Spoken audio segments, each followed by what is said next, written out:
mengidentifikasikan adanya senyawa tersebut atau enggak. Ya. Jadi garis-garis di sini,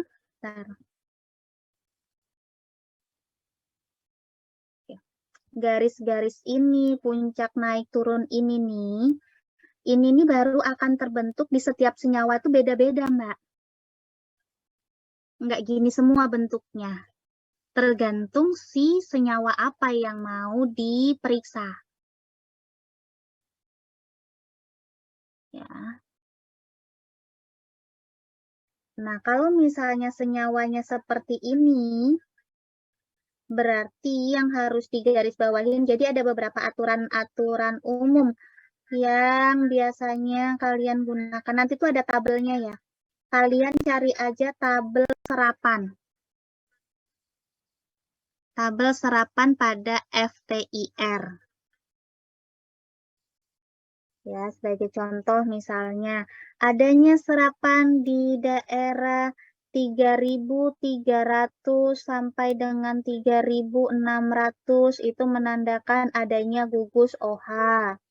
Adanya daerah serapan pada 1.700 itu berarti dia punya gugus karbonil CO.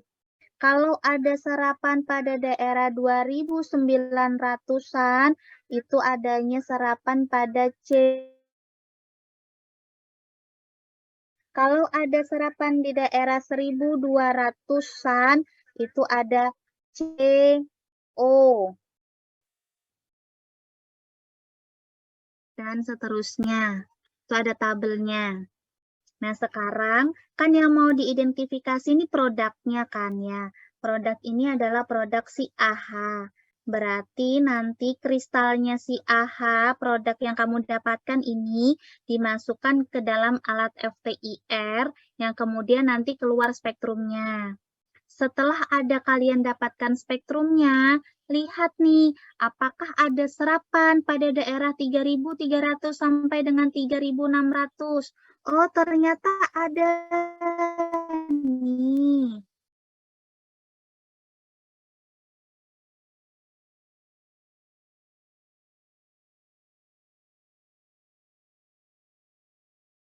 Aturan tentang spektrum FTIR berapa, tinggal dilihat.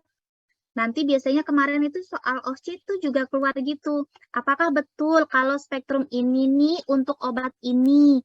Ya tinggal dilihat struktur obatnya. Pasti sudah diberikan di soal tuh kan. Misalnya struktur obatnya begini. Oh ada nggak ya di struktur obat?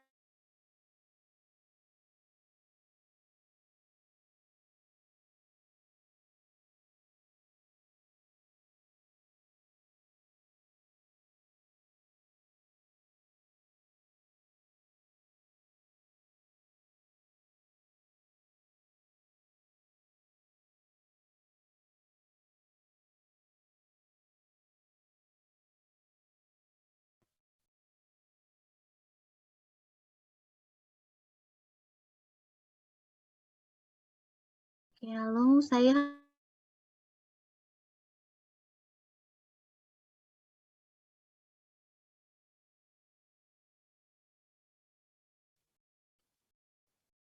suara saya apakah sudah terdengar, Mbak, Mas?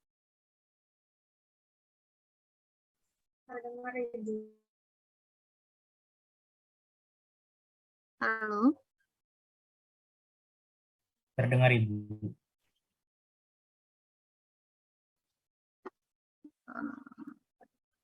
Terdengar sudah? Alhamdulillah.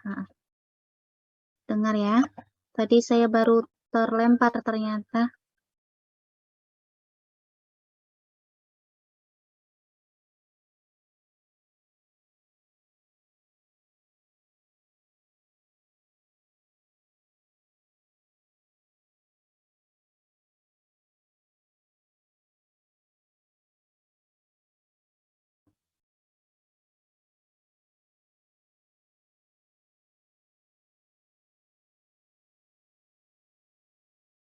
Saya lanjutkan ya. Ya, paham ya sampai sini. Nah, terus nih, kalau kalian tadi udah bisa mengidentifikasi adanya gugus OH di situ. Lihat produknya kalian. Produk kalian ini ada CO karbonil di sini. di C nomor 1. Kalau ada karbonil, berarti harusnya ada serapan di gugus karbonil. Ada nggak serapan di 1700? Oh, ternyata ada serapan di 1700. Nih, bukan C. Oh ya, ini coret.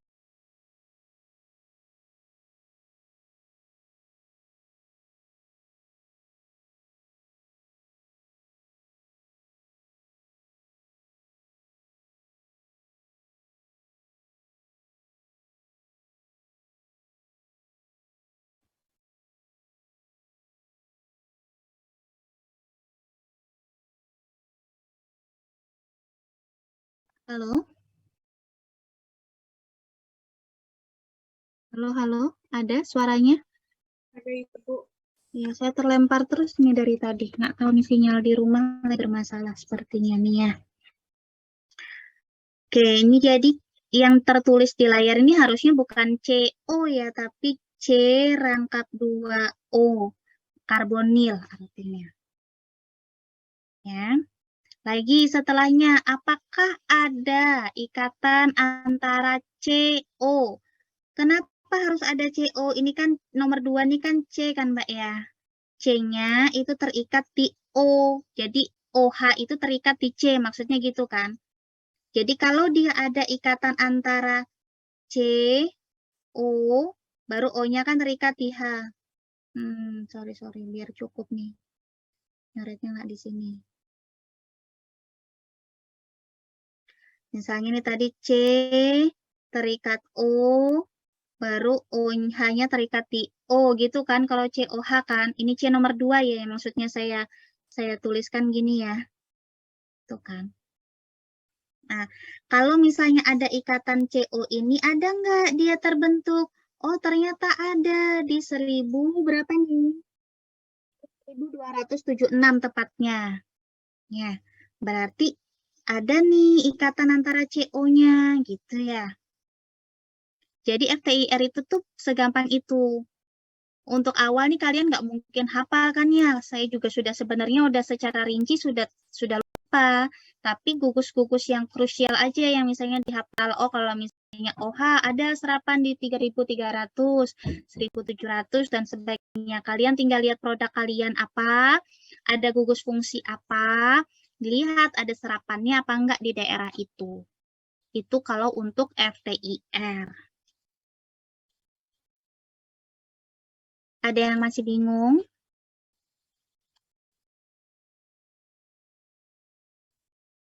Ada yang masih bingung nggak? Jadi kalau misalnya nih di sini nggak ada serapan apa-apa, misalnya yang di daerah OH ini nggak ada serapan apa-apa, ya berarti ini produk kalian tuh nggak ada OH-nya gitu. Jadi tinggal mencocok-cocokkan. Kamu misalnya nanti di percobaan 2 ada produk yang bentuknya lain lagi kan ya, senyawa yang lain lagi kan ya. Nah dilihat tuh senyawanya punya gugus apa aja. Ada nggak serapan gugus itu di daerah tersebut gitu. Bisa? Gampang? FTIR gampang ya kalau FTIR mah. Nah, coba lagi spektrum yang lain lagi. Ada? Bentar ya, hapus coretan saya dulu di sini.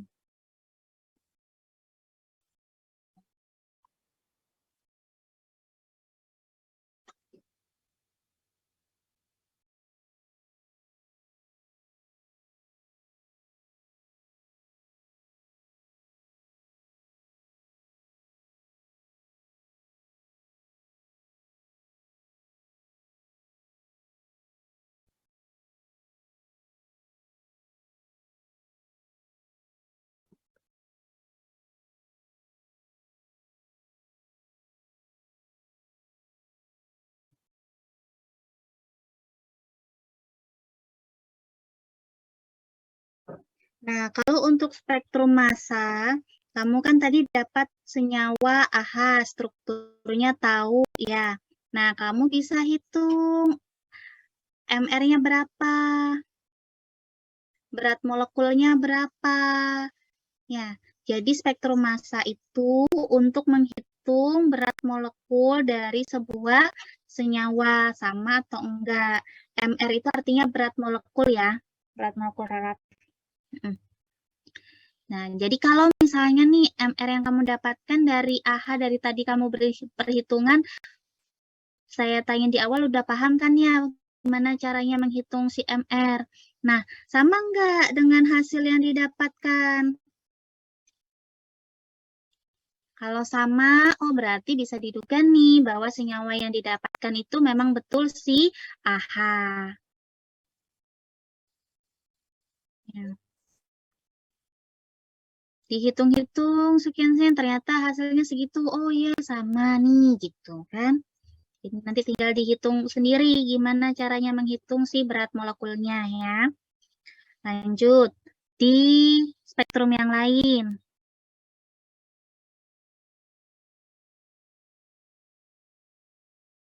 Ini spektrum massa versi mudahnya aja ya, harusnya nanti dihitung fragmen-fragmennya, tapi itu nanti sajalah kalau fragmen-fragmen. Ada spektrum yang lain, sayang? Asistennya bisa di-share ke yang lain spektrumnya? Oh, HNMR, oke. Nah, HNMR ini kita harus lihat senyawanya ya. Ini sudah digambarkan bagaimana produknya si AH. Kamu harus, ini kan HNMR ya.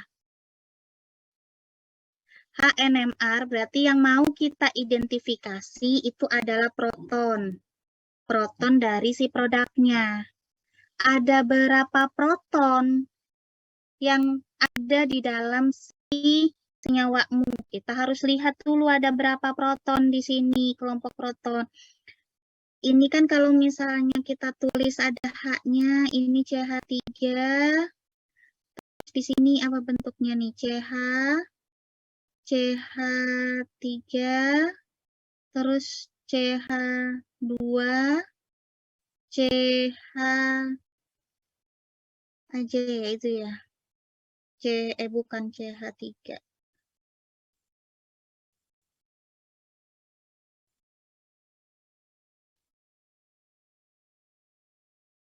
OH, ya paham, saya tulis sini C aja deh. COOH. Ini kan.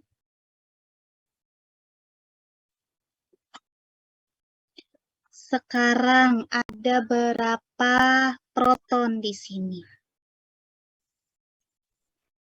12. Oke. Itu adalah jumlah proton. Yang di sini yang kita mau hitung itu adalah berapa kelompok proton. Saya nggak bisa ganti warna pulpen ya kalau di sini ya. Bisa oh ini bisa. Oke. CH3 di sini, kelompok CH3 kita hitung dulu metin, kita urutkan ya dulu ya. Dari metil, mana tulisannya ya? Metil, metilen, dan metin. Metil itu adalah CH3, metilen itu CH2, metin itu adalah CH. Ya. Hitung dulu ada berapa metil di sini. Ada 2 metil. Ya, 2 metil itu ada di sini dan ada di sini. Ya. Metil ini terikat oleh karbon yang sama. Kalau di sini diberikan nomor 4 di layar kalian itu ya, diberikan nomor 4. Nah, si metil di sini itu terikat pada karbon yang sama. Kalau terikat pada karbon yang sama dan tidak terikat gugus yang lain lagi di situ ya, cuman karbon itu terikat dengan 2 metil. Sehingga metil tersebut di situ memiliki lingkungan kimia yang sama. Kalau memiliki sifat yang sama. Kalau memiliki daerah yang atau lingkungan yang sama, berarti dia akan muncul sebagai satu puncak atau satu sinyal pada daerah yang sama. Berapa jumlah CH3 di keduanya ini? 6 protonnya. Kalau 6 berarti makanya nih integrasinya 5,9 mendekati 6 di sini. Sehingga sinyal ini punyanya CH3. Kita bisa identifikasi.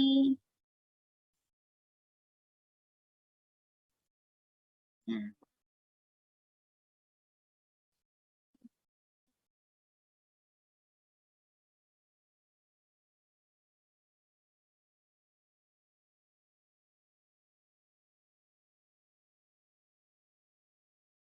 Apa ini? 5, 4.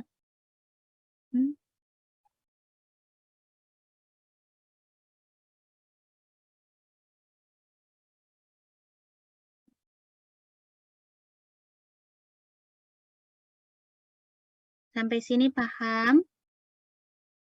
Ibu, saya izin bertanya, Bu. Ya, silakan boleh. Yang CH3 itu tuh, Bu, masuk ke yang kelompok 5,9 itu karena kenapa ya, Bu? Oke, kenapa ya? Oke, benar. Di bawahnya angka 1, 1,8, 5,9 itu adalah namanya integrasi. Jadi, kita kan dapat puncak sinyal nih. Puncak sinyal nanti ada apa aja sih informasi kalau di proton NMR ini? Yang pertama adalah geseran kimia. Geseran kimia. Geseran kimia ini angka dari 0, kalau terampil di layar ini adalah 0,9 sampai dengan 2,1 ppm ya. Satuannya ppm. Tapi biasanya normalnya itu adalah dari 0 sampai dengan 14 ppm. Ini geseran kimia pada proton NMR.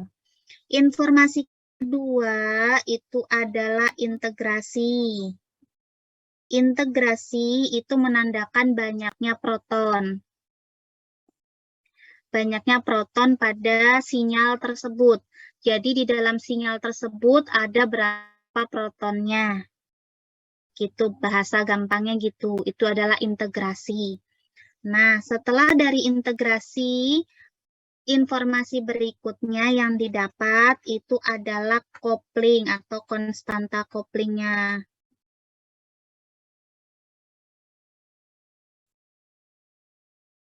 Konstanta kopling itu adalah jarak dari setiap puncak. Misal yang tampak dengan jelas ini misalnya ya. Nih, sinyal ini adalah doublet of doublet, terpecah dua. Nggak kelihatan ya, saya tulis di layar ya. Oh, lambat ya munculnya ya. Oke, tuh. Doublet of doublet. Doublet of doublet itu sinyalnya maksudnya ada dua sinyal doublet, dua lagi sinyal doublet. Doublet of doublet, ada dua sinyal doublet. Gitu. Itu jarak antar puncak ini itu namanya konstanta coupling. Baru informasi berikutnya multiplisitas. Multiplisitas itu artinya banyaknya sinyal atau banyaknya puncak, bukan sinyal. Banyaknya puncak yang terbentuk. Kalau gini, doublet of doublet. Nanti ada sinyalnya yang cuma dua aja, namanya sinyal doublet. Ada sinyalnya yang cuma satu aja, namanya sinyal singlet. Ada yang sinyalnya banyak banget kayak gini, namanya multiplet. Jadi jenis sinyal. Itu dimultiplisitas. Nah, itu ada berarti di dalam proton NMR itu ada 4 informasi yang didapatkan di situ. Nah, ketika kita dapatkan sinyal dan ada integrasinya di situ, tadi ini kan integrasinya 5,9, 1,8, 1, 0,9, gitu kan ya, informasi di bawah-bawahnya kelihatan nggak sih kalian? Paham ya maksud saya nunjukkan ke yang mana ya? Iya, Ini nih. kelihatan, Bu. Kelihatan ya, misalnya ini 0,9, 1, 1,8, 5,9, gini kan ya di layar ini. 0,9 itu kalau kita nilainya tuh nggak bulat tepat 1, nggak bulat tepat 2, 3 gitu tuh jarang. Tapi hampir mendekati. Kita biasanya melakukan pembulatan.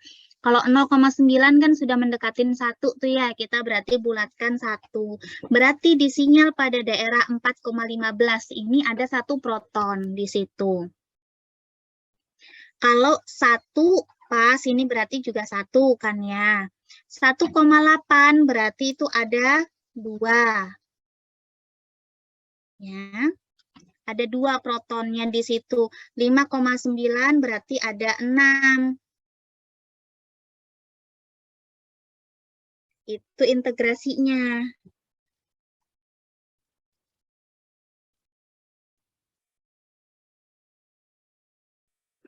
Sampai sini dulu paham?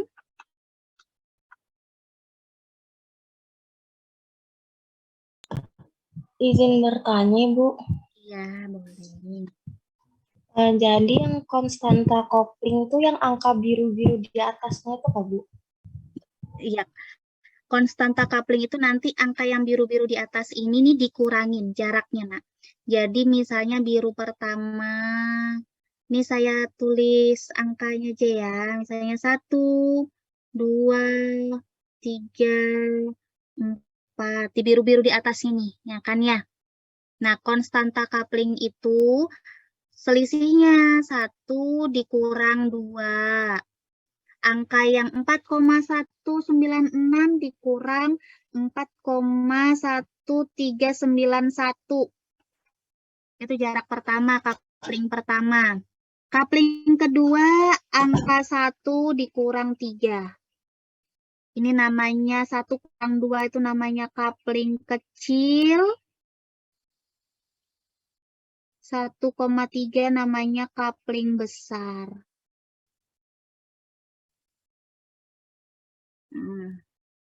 Pada angka yang biru-biru itu.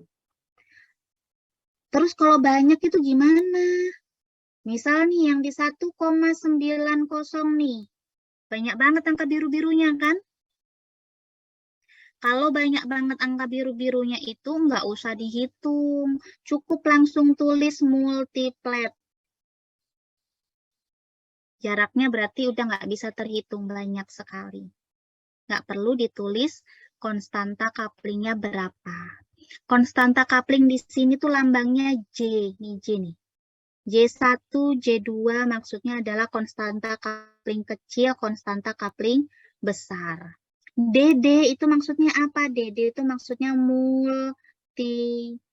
multiplisitas sinyal.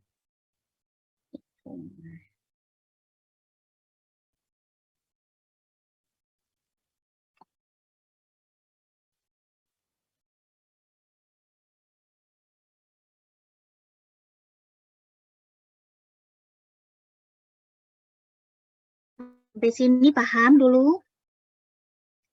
Saya kembali ke integrasi Paham, Bu. dulu. Iya Pak sayang?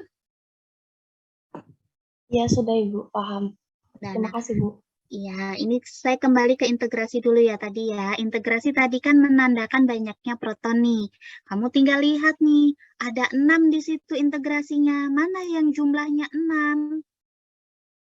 Kalau misalnya di sini juga nggak ada nomornya, berarti ini 5 juga ya. Ini kan 1, 2, 3, 4. Ini ada 5, 2 ya protonnya ya. Karbonnya maksudnya ya. Nah, yang jumlahnya 6 itu di karbon nomor berapa? Di karbon nomor 5. CH3, berarti ini 6 itu adalah 2 CH3 di situ. Yang jumlah yang jumlah protonnya 2, itu di karbon nomor berapa? Di karbon nomor 3. Berarti ini adalah 2 ini itu adalah CH2 di karbon nomor 3. Paham nih? CH di sini yang satu ini, satunya yang mana nih? Apakah yang CH tuh satu tuh kan ada 2 nih ya? Saya kasih warna deh. Apakah CH ini kah atau CH ini?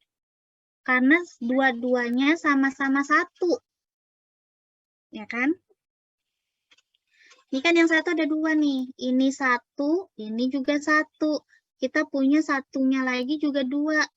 Ini 1 nomor 4, 1 nomor 2. Yang mana nomor 4, yang mana nomor 2? Dilihat, kalau karbon terikat pada atom yang lebih elektronegatif, dalam hal ini adalah O, N, F, dia itu berada pada daerah geseran kimia yang semakin banyak. Biasanya tuh daerah sekitaran 3, 4, 5. Kalau dia terikat pada atom-atom yang elektronegativitasnya besar. O, N, dan F seterusnya. Ya, berarti mana nih yang terikat pada O, yaitu karbon nomor 2. Berarti protonnya di situ berada pada daerah yang lebih banyak. Ini sekarang nih 1,8, tepatnya nih 1,86 mungkin ya nih. Dibandingkan dengan 4,14 nih misalnya. Mana yang lebih tinggi? Yaitu yang 4,15 kan ya. Berarti yang pada daerah 1 pada 4,15 ini yaitu punyanya si CH nomor 2. Yang multiplet pada sinyal nomor 4, CH4 itu berada pada daerah 1,85.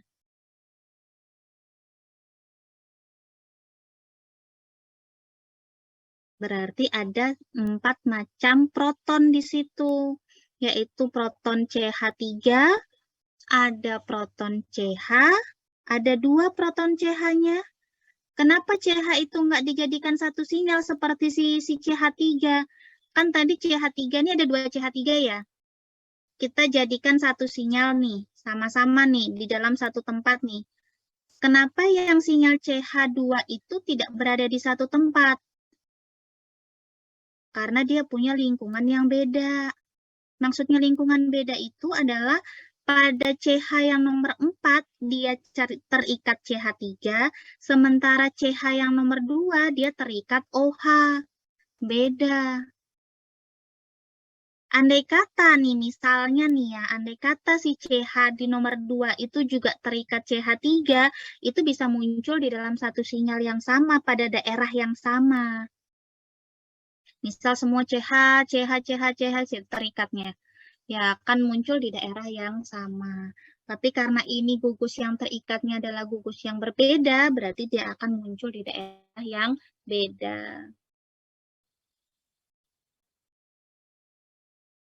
Jadi kalau misalnya dapat proton NMR kemudian udah ada integrasinya, itu kalian sebenarnya udah relatif lebih mudah. Karena udah ketahuan nih jumlah proton-protonnya di situ dan bisa udah memperkirakan itu punya siapa.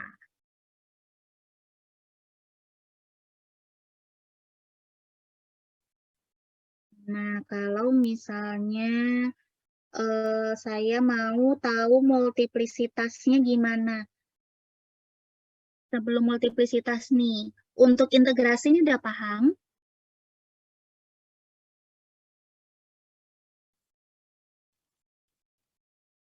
Mbak, Mas, untuk integrasinya ini udah paham?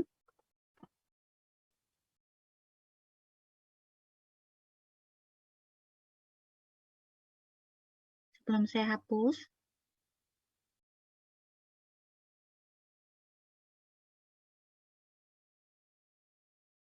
Retno Ulandari.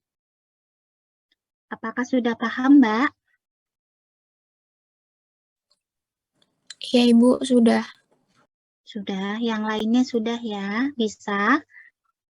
Menjelaskannya nanti bisa ya.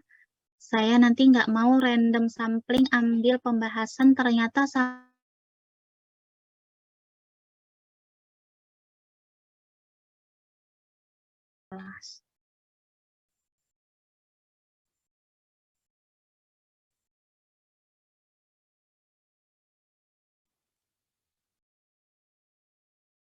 Ya.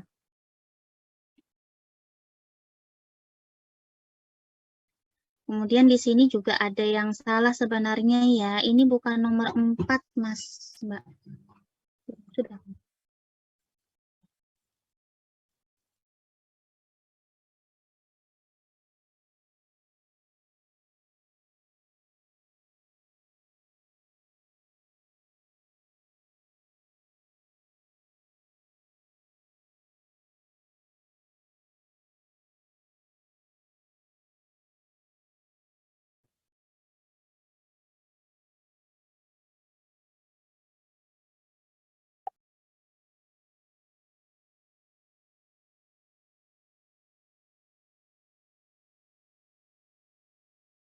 Halo, masih bisa terdengar suara saya, Mbak, Mas?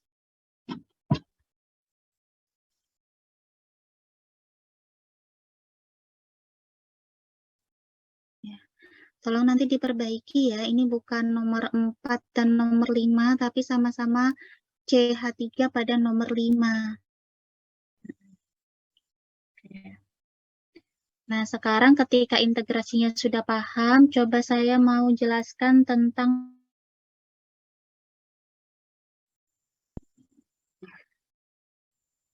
saya bersihkannya.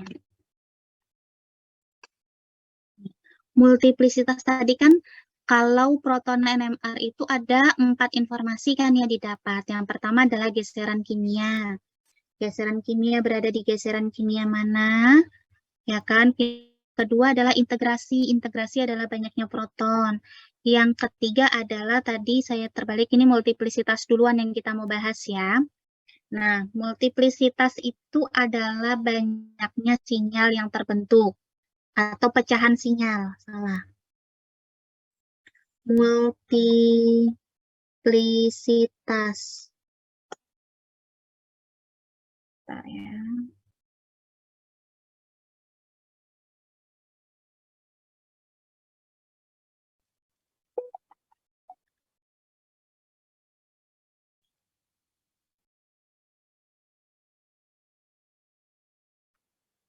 Sebentar ya, saya izin dulu sebentar ya.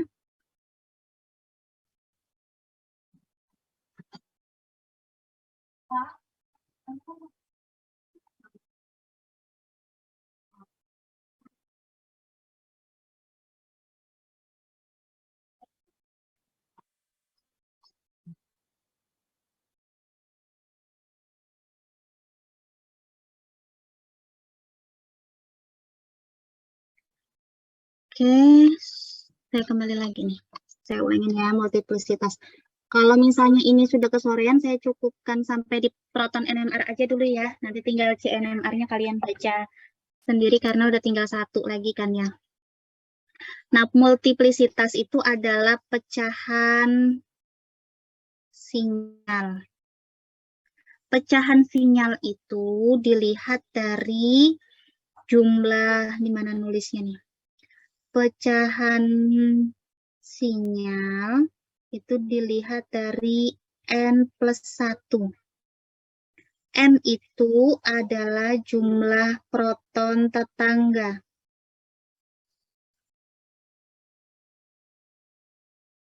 Jumlah proton tetangganya berapa?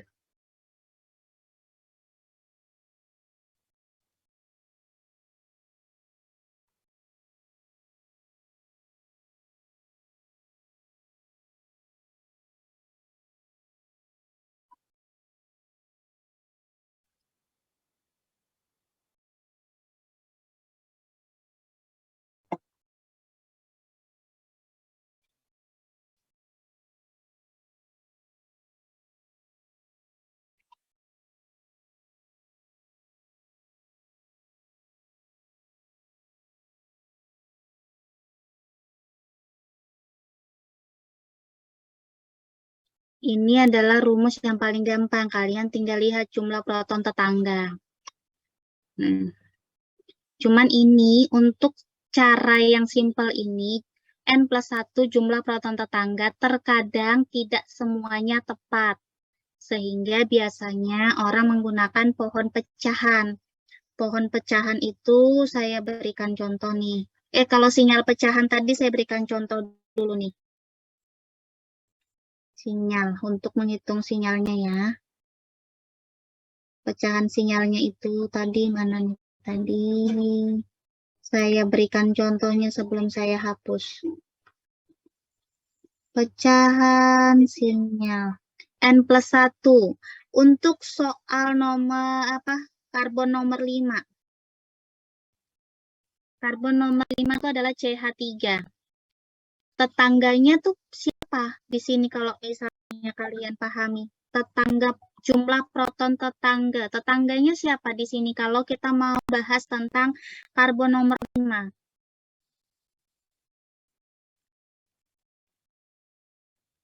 Yang nomor 4, Bu. Betul, yang nomor 4. Yang nomor 4 ada berapa protonnya, sayang?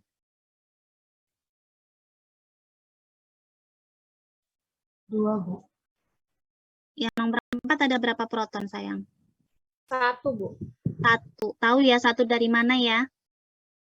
Paham ya? Nah, karena jumlah proton di nomor 4 itu 1. Kenapa kita tinjau nomor 4? Karena dia tetangganya CH3. Tetangganya C yang mau kita tahu berapa sinyalnya yang pertama kali. Pertama kali kan kita mau melihat si sinyalnya CH3 nih. Kalau kita mau lihat sinyalnya CH3, kita mengamati C tetangganya, yaitu C4. C4 punya proton jumlahnya 1.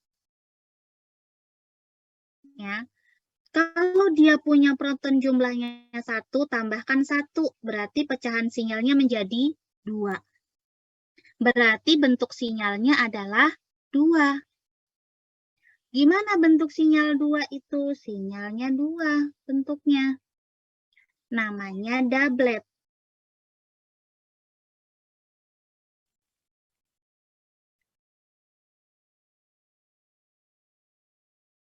Paham sampai sini?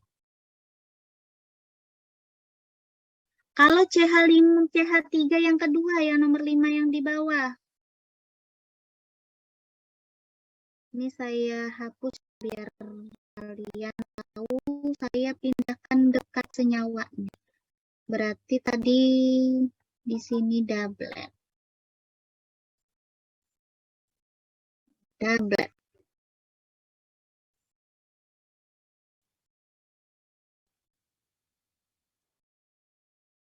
Doublet. Kalau CH3 yang di bawah nih, tetangganya siapa CH3 yang di bawah? Tetangganya C nomor 4 juga. C nomor 4 juga tetap punya 1. Ditambah 1, rumusnya kan 1.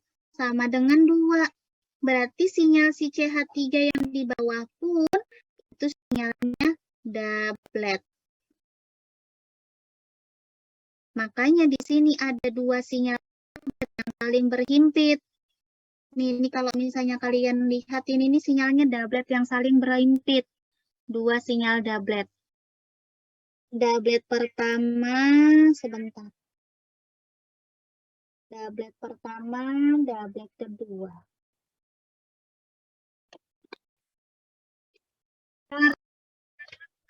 Antar sinyal gimana taunya? Ya tinggal dikurangi. Kan ini tadi punya nilai. Yang biru-biru tadi tuh ya. Ini punya nilai. Yang biru-biru di atasnya juga. Tinggal dikurangin sayang. Itu adalah coupling. Yang dilambangkan J.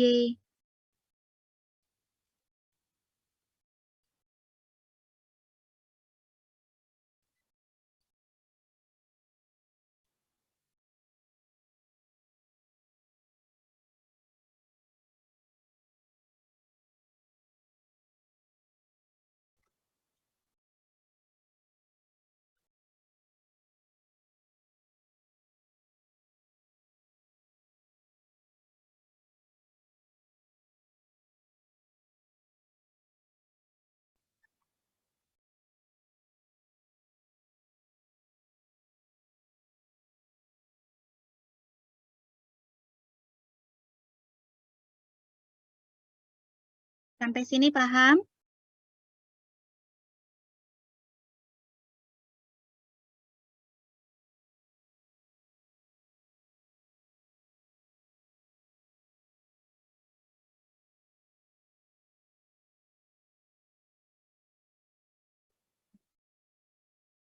Kalau misalnya kita mau tahu tadi sinyal nomor 4. Sinyal nomor 4 tadi yang di mana ya? Di daerah sini kan ya, CH4. Kalau CH4 itu multiplisitasnya apa ya, sayang? Berarti yang kita mau tinjau itu adalah si CH4. Sekarang kebalikannya. Kalau kita mau tinjau si CH4,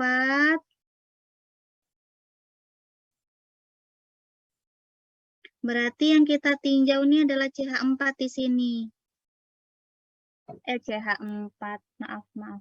CH pada posisi nomor 4 ya maksudnya.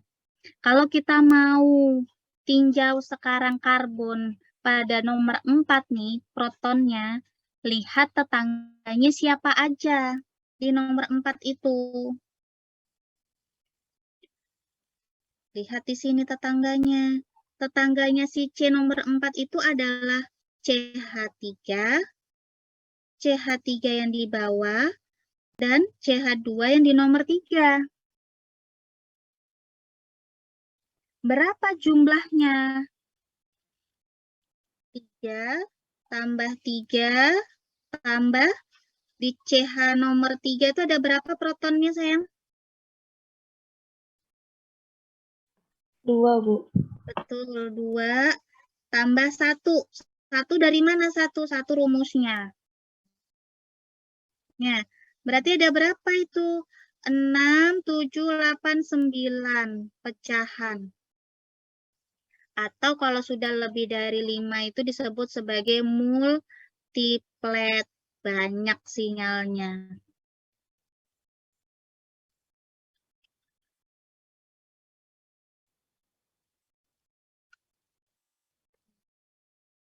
Sampai sini paham?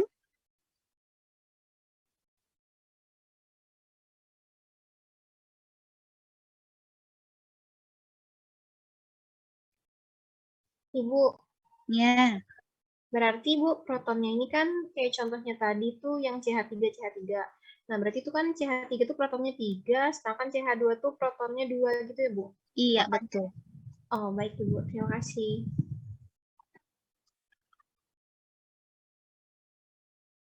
Betul, sayang. Hitung jumlah protonnya. Paham sampai sini? Ada lagi yang dibingungin? Nanti di senyawa yang berbeda kalian gituin juga maksudnya. Ya, dilihat struktur produknya, dilihat sinyalnya, terus kemudian kalian ngepasin bener nggak gitu. Sinyal itu punyanya si A, B, C, dan seterusnya.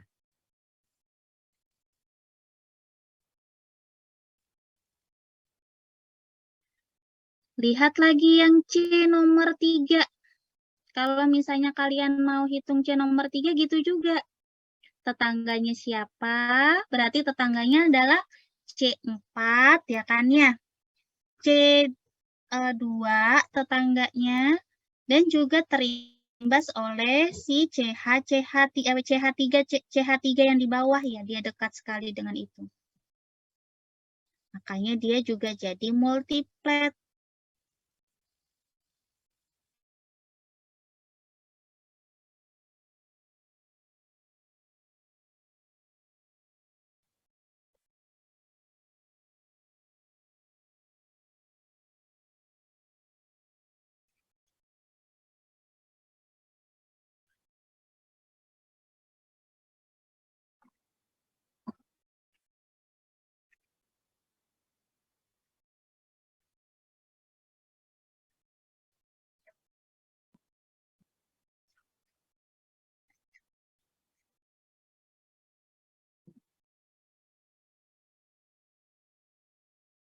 Sampai sini paham?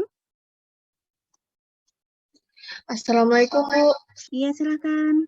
Waalaikumsalam. Permisi, Bu. Saya boleh bertanya yang terkait decoupling tadi, Kak, Bu? Boleh, silakan. Iya, Bu. Jadi, saya pernah ada baca referensi gitu, Bu. Untuk doublet of doublet itu, yang saya baca itu tadi untuk dapatin J kecilnya itu, Bu, untuk apa yang itu dirata-ratain dulu, Bu, baru dikurang sama J yang satunya. Itu benar, Kak, Bu? Dirata-ratakan yang mana, sayang? Dirata-ratakan itu untuk mencari puncak tengahnya, sayang, berapa. Nah, jadi ini kita nih kan nggak tahu nih pastinya ini puncak ini nih berada di posisi mana nih. Misal ini yang kita mau tahu yang di 0,9 nih ya. Kita tengok yang ini, mana dia? Kita tengok yang ini ya. Ini kan kita tuh sebenarnya nggak tahu nih posisi pastinya tuh dia tengahnya itu tuh di titik berapa nih sinyalnya nih. 4,10 lewat, 4,15 enggak masuk, berapa pastinya gitu kan ya. Nggak tahu sinyalnya nih di geseran 4, berapa sekian gitu kan ya.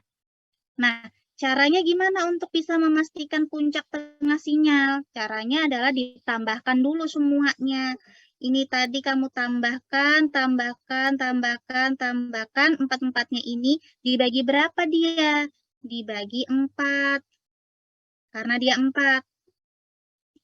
Berarti itu adalah nilai rata-rata nilai tengahnya. Nah, itu adalah si daerah sinyalnya berarti. 4 misalnya dapatnya 4,13. Misal aja ya ini 4,132 gitu ya. Hapusnya mana? Misal tengahnya adalah 4,132. Nah, ini berarti adalah nilai puncaknya. Puncak yang berada pada geseran kimia yang berada pada daerah 41,32 dengan integrasinya sebesar 1 itu menandakan milik punya C nomor 2, proton yang terikat pada karbon nomor 2 gitu cara tulisnya. Itu kalau dirata-ratakan dan dibagi 4 dan dibagi jumlahnya itu untuk menentukan nilai tengah atau nilai daerah puncak sebenarnya gitu. Akuratnya berapa. Sama nih kalau misalnya daerah yang ini nih. Ini daerah mana puncaknya daerah ini nggak tahu pastinya berapa kalau kamu turunkan garis 1,56 kah, 1,57 kah, atau 1,5, berapa gitu kan ya. Nah untuk tahunya gimana? Tambahkan semua bagi berapa ini jumlahnya. Gitu. Tapi kalau untuk dapatkan nilai konstanta coupling, bukan, sayang, nggak perlu rata-rata. Kamu mengurangkan dari puncak nomor 1 paling luar. Kan kalau misalnya doublet of doublet itu bentuknya gini ya. Nih, ini doublet of doublet nih sebenarnya nih. Kalau dia senyawanya dengan resolusi besar, ini doublet of doublet kayak gini. Kamu, ini kan ada angkanya, angka ya. Yang saya katakan angka 1, 2, 3, 4. Coupling kecil itu untuk mengurangkan puncak 1 dengan puncak 2. Coupling besar itu kamu kurangkan 1 sama 3. Jadi J besar berapa, J kecilnya berapa. Hertz satuannya. Kalau mau dapat nilai coupling. Jadi yang dirata-ratakan itu untuk menentukan nilai puncak tengah dari sinyal. Bu, izin bertanya, Bu. Iya, boleh, sayang. Apa? Yang J besarnya itu apakah harus selalu puncak 1 dan puncak 2 dan J kecilnya itu selalu puncak 1 dan Salah. puncak 3, Bu? Kalau yang besar itu 1 dan 3, sayang. Itu harus 1 dan 3 ya, Bu? Atau tergantung dari puncak di HNMR-nya nanti, Bu? Gini, nilainya itu akan selalu sama. Misalnya nih ya, Kamu ambil tadi puncak kecilnya itu adalah 1 dan 2. Puncak besarnya 1 dan 3. Kalau misalnya kamu mau ambil nih di puncak kecilnya adalah 4 dan 3 dikurangin. Dan nilai coupling besarnya 4 dan 2 akan sama nilainya. Karena dia simetris kalau biasanya proton NMA itu sayang. Gitu. Berarti boleh ya Bu ambil J besarnya misalnya 1 4 dan dikurang 3. 2 gitu. Iya. Sama boleh. Ya, baik, terima kasih 4 Bu. dikurang 2 itu sama aja hasilnya dengan 1 dikurang 3. Sama gitu loh hasilnya. Jadi kamu boleh ambil 1,3 atau 4,2 bebas. Yang penting tuh dari ujung sama tengah gitu. Gitu. Oh ya, baik, paham Bu. Terima kasih Bu. Paham ya? Bu izin bertanya Bu. Iya boleh. Hasil dari J besar, misalnya kan tadi J besar tuh 1 kurang 3, itu hasilnya perlu dikali sama 500 MHZ ini boleh. Kak Bu? Benar, bagus. Jadi iya benar ya. Untuk dapatkan J coupling sama tadi puncak tengah sinyal itu jangan lupa ya tadi dikali megahertz yang digunakan. Jadi belum tentu 500. Tergantung ini tadi dilihat dari keterangan sampelnya. Di sini adalah dia mengukur di dalam 500 megahertz. Berarti angka ini nanti, angka yang atas-atas ini kamu kalikan ke dalam 500 megahertz. Ya, betul sekali. Ini udah dalam PPM kok.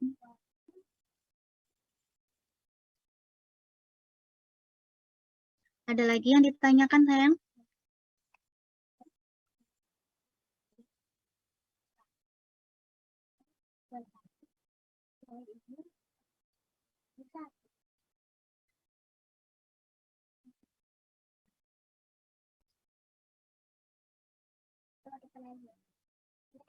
Ada yang ditanyakan lagi? Sampai sini di proton NMR-nya? Penjelasan ini nih berlaku untuk semua spektrum NMR ya. Kalau misalnya kalian mau tahu lagi nih daerah nanti tuh ada aturannya sebenarnya. CH3 itu daerah umumnya itu lazimnya di antara misalnya dari 0,5 sampai dengan 1,3. Lebih dari itu CH2 berada di daerah mana, CH berada di daerah mana. Itu sebenarnya ada ketentuannya sendiri. Biasanya yang paling ujung itu memang CH3, daerah sini nih CH3. Diperkuat lagi integrasinya sesuai. Daerah sini 1,6 ke atas itu adalah daerah dari CH2 atau daerah metilen. Ternyata begitu dilihat multiplisitasnya dan integrasinya cocok gitu sesuai ya. Jadi ada banyak aturan sebenarnya. Tapi yang diingat adalah ketika membahas dari proton NMR tadi, kemukakan semua informasi tersebut. Informasinya tadi kan ada 4 ya di informasi proton NMR. Yang pertama adalah geseran kimia, yang kedua tadi integrasi, yang ketiga tadi dari multiplisitas, yang keempat adalah konstanta couplingnya. Ya. Terdapat serapan pada daerah 0,95 dengan integrasi sebanyak 6 yang menandakan adanya gugus CH3, 2CH3 yang terbentuk. Gitu ya caranya ya. Atau kalau misalnya mau pakai bahasa metil juga boleh. Misal tadi, adanya serapan pada daerah geseran kimia 0,95 ya dengan integrasi sebanyak 6 menandakan adanya 2 gugus metil yang terbentuk. Lagi, pada daerah geseran kimia itu kita hitung nanti 1,5 berapa. Anggap aja misalnya 1,57 ya misalnya daya. Adanya geseran kimia pada daerah 1,57 dengan multiplisitas dengan sinyal berbentuk multiplet ya dengan integrasi sebanyak 2 menandakan adanya serapan dari gugus metilen gitu kan dan seterusnya. Ya. Bisa menjelaskan seperti itu ya? Dicoba dulu ya, dijelaskan ya, dicoba dipahami lagi. Nanti kalau ketika kalian menulis, pasti ada yang dibingungkan ketika menulis itu. Ketika masih dibingungkan, silakan ditanyakan lagi. Ya. Karena kita kan ketemu di 6 percobaan dan semuanya pakai spektrum NMR, semuanya pakai spektrum FTIR. Jadi kan ketika berulang-ulang tuh harapannya kalian akan jadi lebih paham. Di pertemuan pertama mungkin bingung, kedua, ketiga sudah melakukan pengulangan-pengulangan terus dengan soal-soal yang sama, maka kan jadi lebih paham. Ya. Multiplisitas itu tujuannya untuk apa? Untuk tahu dia kenapa sih sinyal itu harus beda, harus doublet, harus singlet, harus multiplet. Ya tadi untuk mengecek apakah betul dia terikat dengan pada atom karbon yang tersebut. Karena tadi kan dipengaruhi oleh jumlah proton tetangganya. CH3 ini pada daerah ini tidak akan mungkin dia doublet kalau dia tidak terikat pada CH4. Andai kata misalnya nih ya, saya punya senyawa seperti ini aja. Ini CH3-nya di sini. Misal, CH3 di sini terikat pada CH2. Apa aja ya, di sini CH2 ya kan? Berarti bentuk CH3 di sini apa? Bentuk sinyalnya pada daerah 0, anggap aja kalau CH3 kan di sekitaran satuan kan dia serapannya. Misal nih, 0,99 ada serapan. Punyanya CH3, ternyata integrasinya 3 nih. Berarti kan punyanya CH3 tuh ya. Bentuk sinyalnya seperti apa?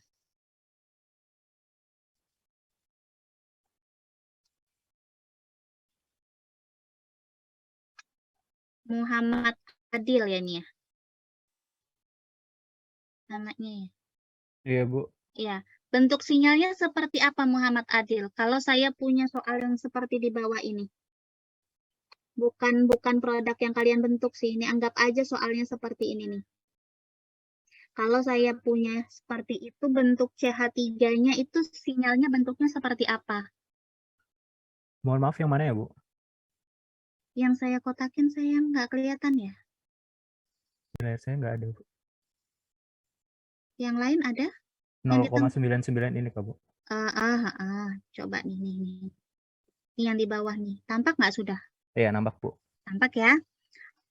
Berbeda sedikit kan sama yang di atas ya? Anggap aja. Nih, kalau misalnya saya punya geseran seperti itu tuh, CH3-nya bentuk sinyalnya seperti apa?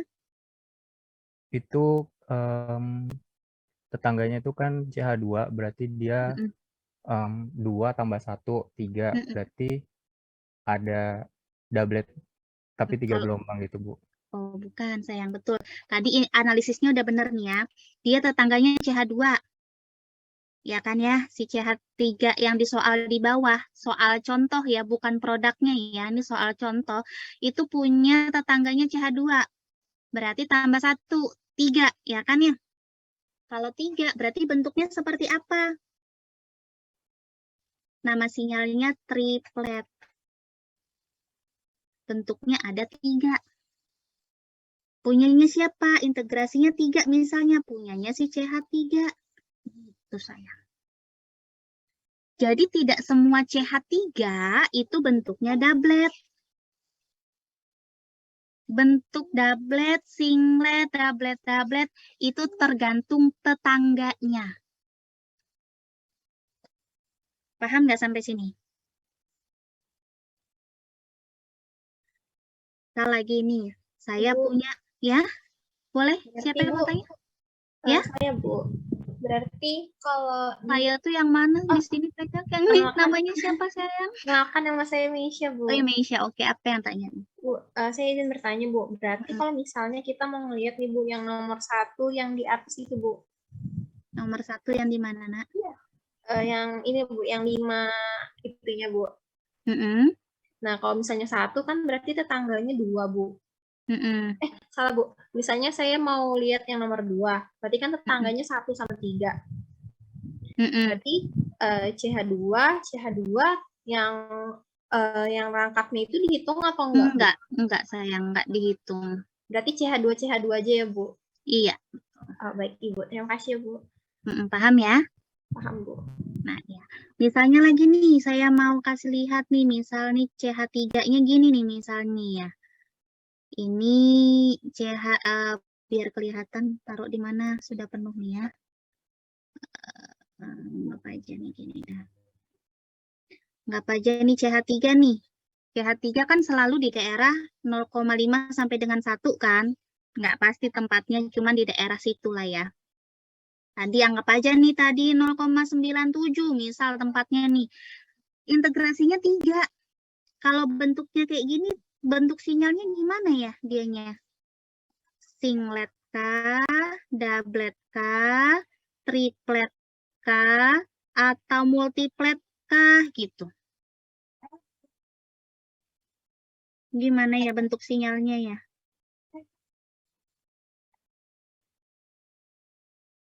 Tahu nggak sih yang mana? Nanti saya nyoret-nyoret ternyata nggak kebaca lagi di kalian. Ini ya soal maksudnya saya berikan contoh yang ini ya Mbak ya.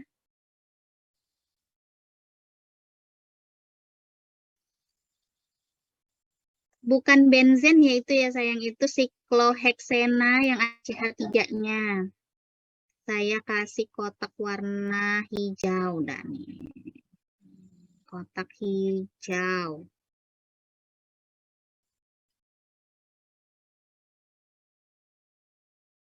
Kelihatan. Terlihat. Terlihat ya, harapannya sih terlihat. Nih, kalau misalnya CH3 bentuknya yang seperti ini nih, itu sinyalnya bentuknya gimana?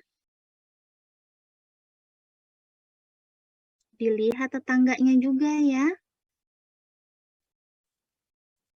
Ya kan? Kalau tetangganya di sini ada berapa nih? CH di sini 1, 2, berarti tetangganya CH2 nih. Oh, sama-sama nih CH2 nih kan tetangganya ya. Berarti dia nanti bentuknya triplet. Tapi kalau misalnya saya berikan lagi dia senyawanya seperti ini, ada OH-nya misal nih. Di C yang sama ada OH misal nih. Jadi dia terikatnya 4 nih. Bentuk CH3-nya sinyalnya seperti apa?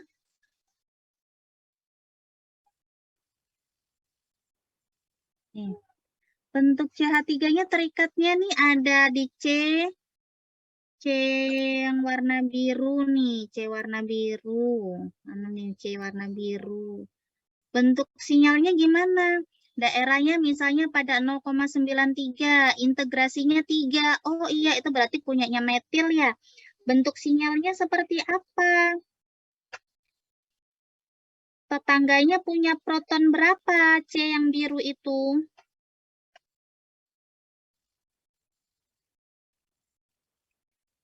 4 Kak Bu. C yang biru punya proton berapa sayang? Tidak ada ya, Bu? Tidak ada. Betul.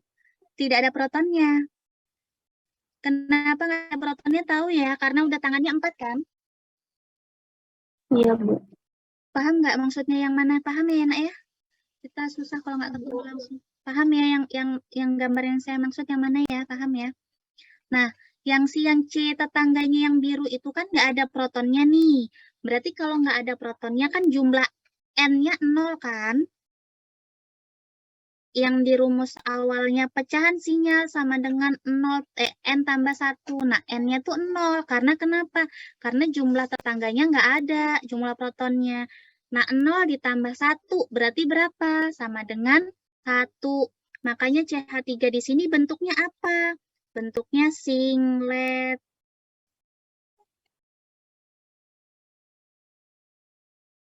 Paham sampai sini? Singlet itu seperti apa? Singlet itu cuma 1. 1.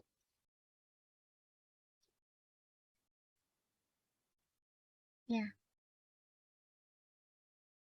Jadi belum tentu CH3 itu selalu doublet, selalu singlet, atau selalu doublet. Tergantung dari strukturnya.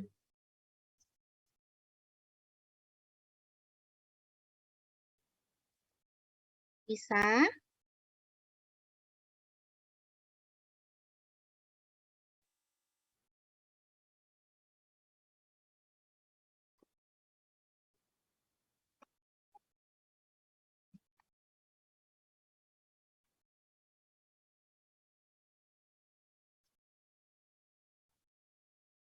Bu, izin bertanya, Bu.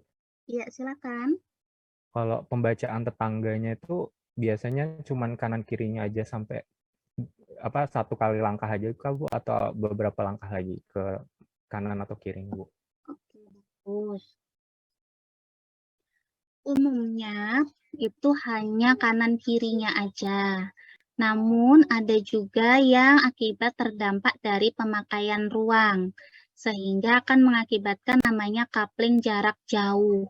Coupling jarak jauh itu biasanya sampai dengan C4, 4 tetangganya. Misal nih, kalau daerahnya lurus-lurus aja, saya mau tulis. Ini sudah dicatat semua ya. Saya mau bersihin ya layarnya ya. Bisa ya? Boleh yang lain? Suaranya masih ada? Boleh, Ibu. Boleh ya, saya bersihin semua ya. Oke, nih misalnya pertanyaan bagus tadi. Kalau misalnya kamu cuman punya senyawa yang lurus-lurus aja, ini kan lurus-lurus aja. Walaupun dia berkelok-kelok tuh sebenarnya dia lurus aja. Ya, CH semuanya. Maka itu biasanya tetangganya hanya sampai tetangga kanan kirinya aja, terdekatnya aja. Tapi kalau kamu punya tetangga yang agak melingkar nih,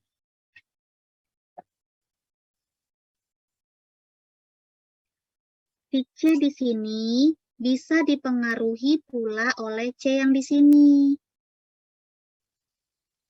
Karena dekat secara jarak molekul. Ya, jadi bisa sampai dengan 4. 1, 2, 3, 4.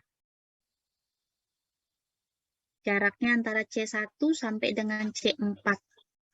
Kalau dia bentuknya hampir berdekatan. Biasanya bentuk-bentuk yang hampir siklik.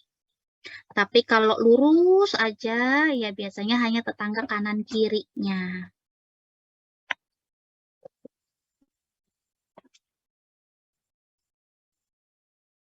Baik, Bu, paham. Terima kasih. Paham? Bagus. Ada lagi, Nak, yang ditanyakan?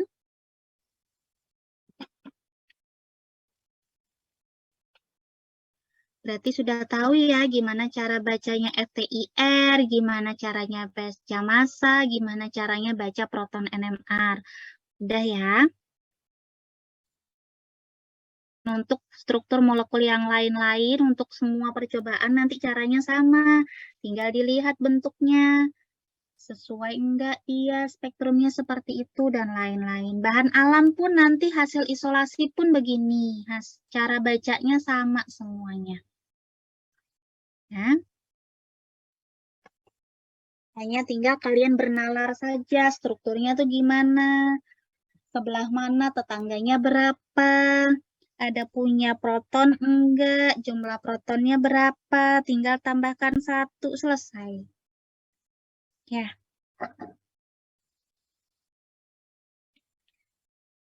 Udah paham ya apa-apa yang dibahas ya? Gimana-gimana cara bahasnya udah ya?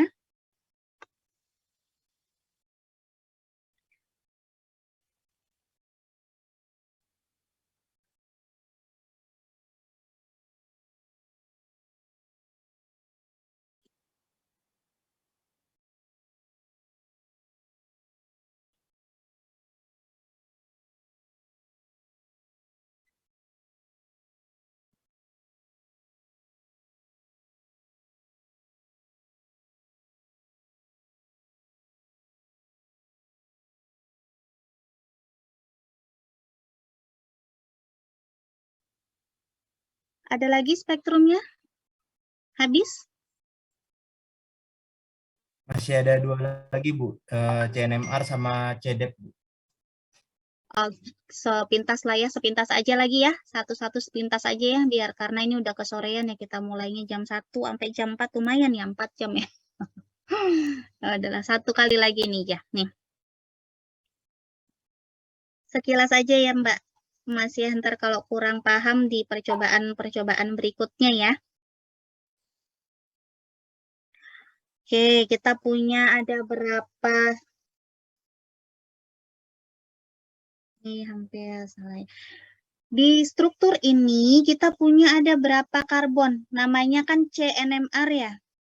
CNMR itu kan berarti mengukur karbonnya kan. Di produk yang mau kalian bentuk ini ada berapa karbonnya? Saya berikan tanda merah 1. Ya, ini sudah ada tanda, ada nomornya ya, sudah ya. 1, 2, 3, 4, 5. 5-nya ada 2 kan ya di situ ya.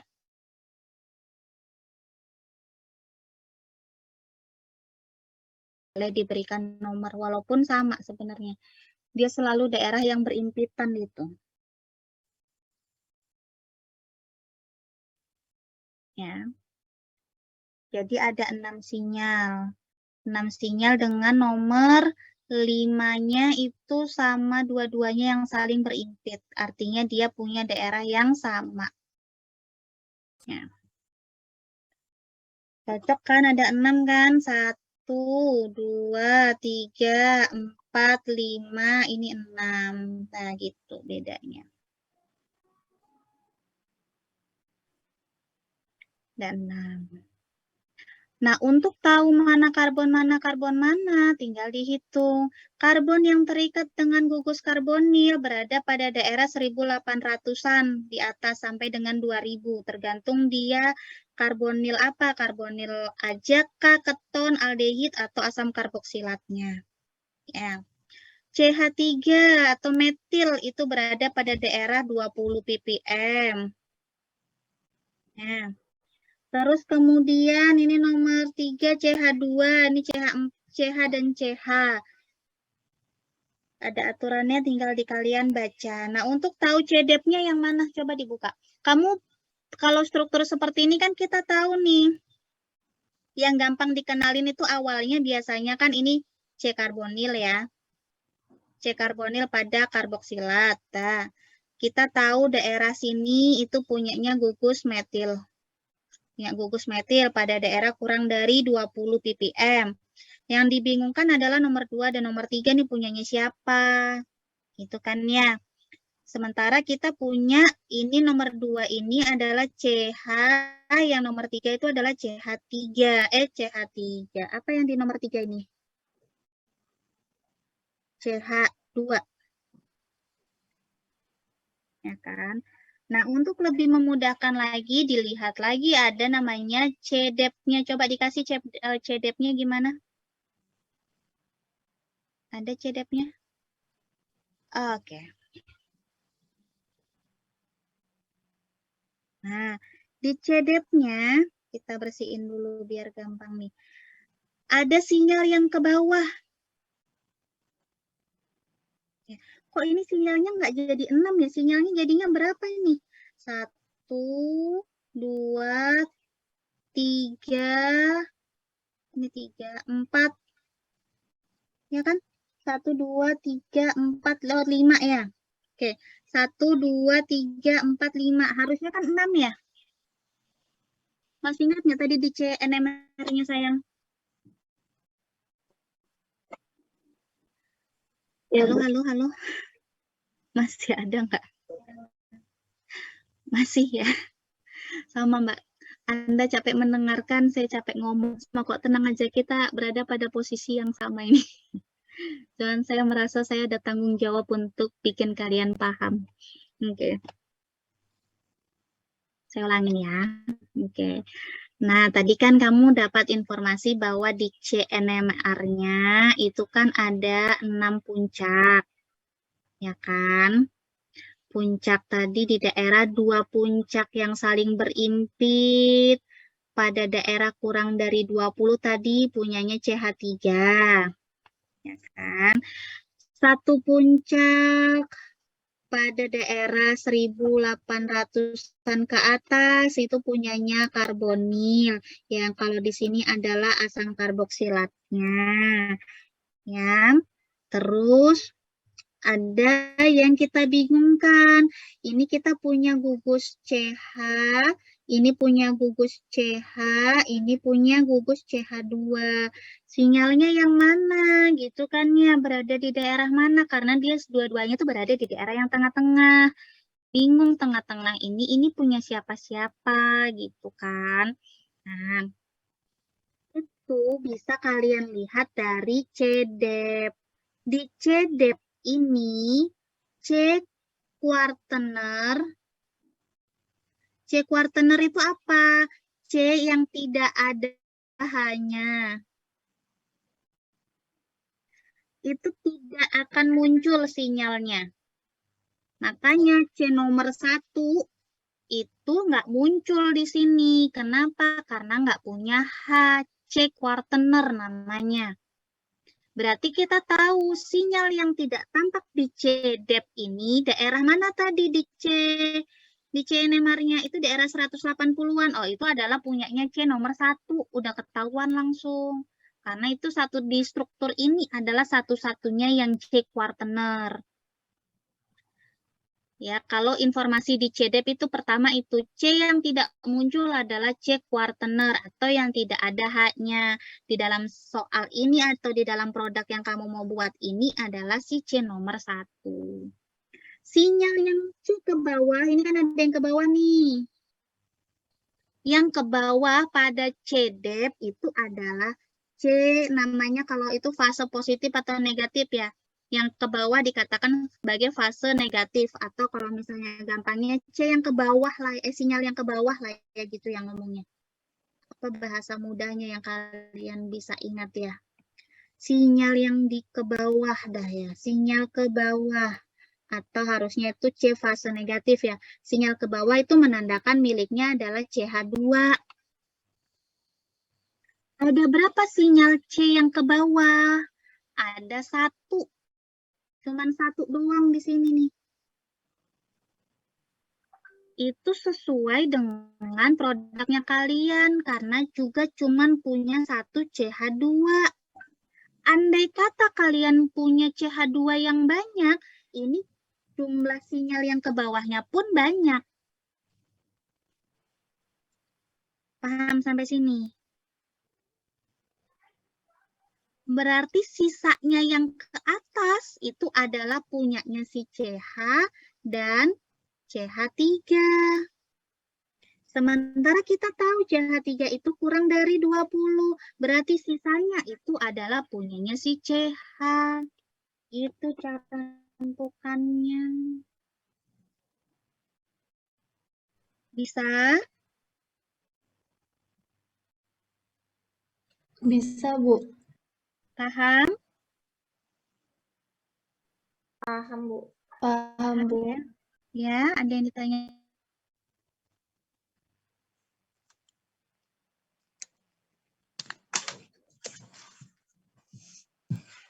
Dari 20 ya, atau nggak kurang sih. 20-an lah dia, kurang 20 sampai dengan sebelum 30 biasanya ini memang nggak terlalu pas. Cuma di sekitaran itu ini kita tahu ini punyanya metil, udah punyanya tahu punya CH2, punya kuartener tadi udah tahu karbonil karena dia tidak muncul. Jadi CDEP ini melengkapi dari pengukuran CNMR. Saling melengkapi datanya. Jadi untuk membaca CNMR dipermudah lagi dengan adanya CDEP. Karena dia langsung tahu mana CH2 dan C kuartenernya udah langsung hilang di situ gitu. Bukan hilang sih, ada yang hilang dan ada yang ke bawah. Jadi tahu oh sinyal-sinyal pada daerah itu tuh sama punyanya si CH2 ataupun punya C kuartener. Kita ingatin ya misalnya di sini C yang ke bawah itu berada pada 40-an ke atas kan ya. Boleh kembali ke soal instrumen yang CNMR nggak, Mas? Asistennya mana CNMR? Nah, oke. Lihat di daerah 40-an ini tadi. Berarti C40-an ini tadi punyanya si CH2. Gitu. Paham ya?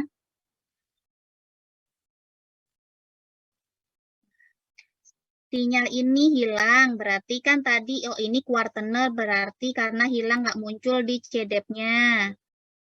Sinyal ini berada di daerah di bawah fase CDEP-nya, berarti ini adalah CH2. Nah, sisanya berarti CH, udah selesai.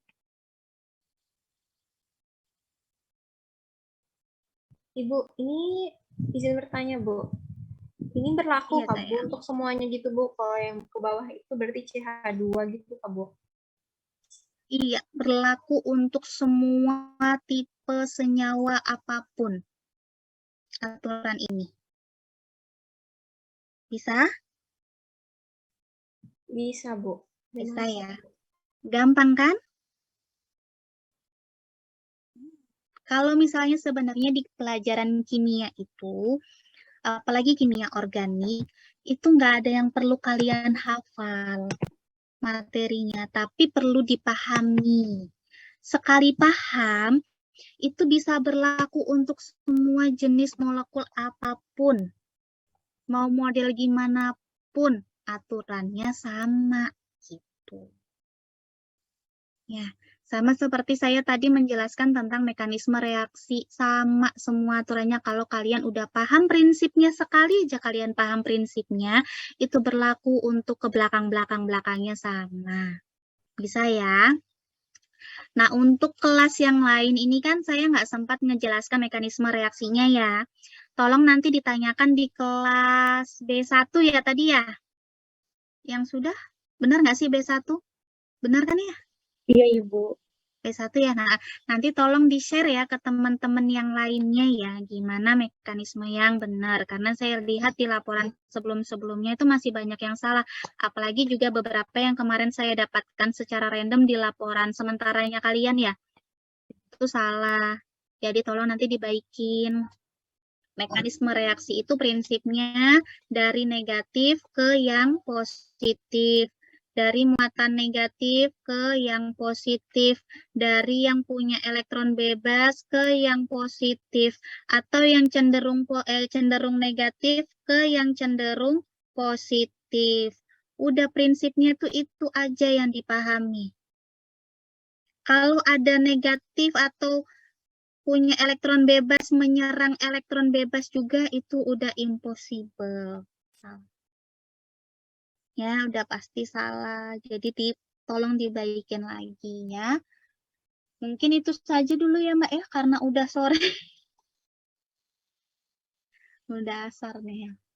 Dari habis zuhur sampai asar ya. Alhamdulillah berarti minggunya berfaedah sekali ya kita minggu ini ya.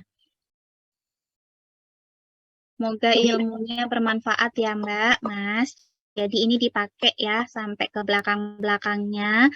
Jadi menulis laporan itu tidak dihafal mati atau tidak disalin mati dari punya sebelum-sebelumnya. Tapi saya harap itu kalian pakai akal pemikiran kalian sendiri. Ya. Karena ini kalau kalian paham, ini nih manfaatnya sebenarnya besar banget. Sintesis itu bisa kalian gunakan untuk kalian misalnya kerja di riset-riset pengembangan obat.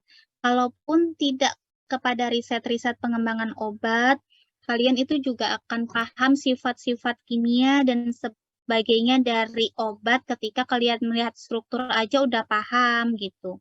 Kalau kalian udah familiar terhadap bentuk-bentuk yang seperti ini.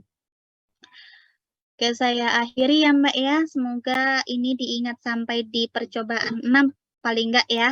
Itu prinsip-prinsip yang ini.